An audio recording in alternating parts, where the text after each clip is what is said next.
शरीर का त्याग कर दिया। भगवान ने उसको दर्शन दिए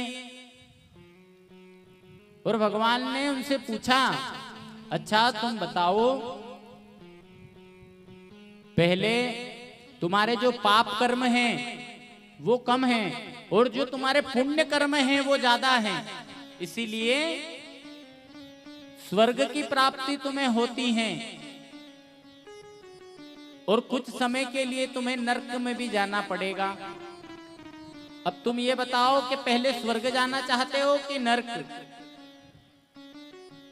तो उस जीवात्मा ने सोचा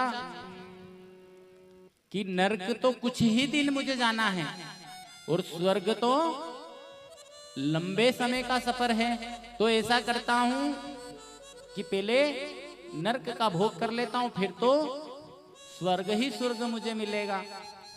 तो जीवात्मा ने कहा, प्रभु ऐसा करो, मुझे पहले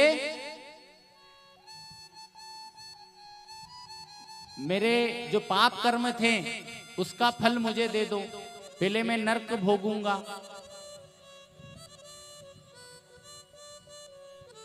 भगवान ने कहा, जैसी तुम्हारी इच्छा।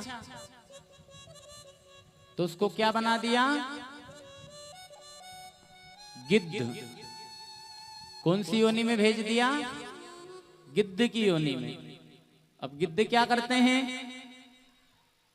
मांस का भक्षण करते हैं। जो जमीन के कीड़े हैं उनको कीड़े को खाकर अपना जीवन का पालन करते हैं। अब जैसे ही उसको गिद्ध की योनि मिली तो उसके पाप कर्म बढ़ने लगे। क्यों? क्योंकि उसके द्वारा जीव हत्या होने लगी, मांस का वो भक्षण करने लगा। अब जैसे ही जीवों का भक्षण करने लगा तो उसके जो पुण्य कर्म थे वो घटते गए और पाप कर्म थे वो बढ़ते गए।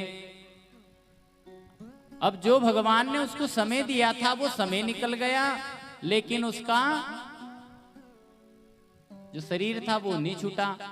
फिर भगवान को याद करा कि प्रभु आपने जितना बोला था समय निकल गया, समय तो और मैंने तो और ज्यादा भोग कर दिया।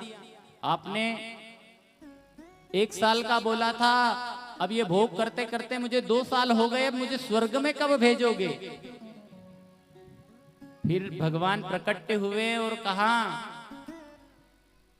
कि तूने पहले नरक मांगा, तुझे गिद्ध का शरीर मिला, तो तेरे द्वारा कई जीवों की तूने हिंसा करी, तो तेरे जो पुण्य कर्म थे वो क्षीण हो गए और पाप कर्म बढ़ गए हैं।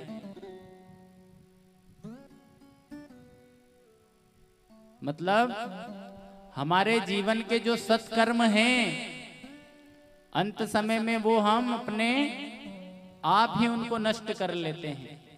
बोलिए गोपाल कृष्ण भगवान की जय।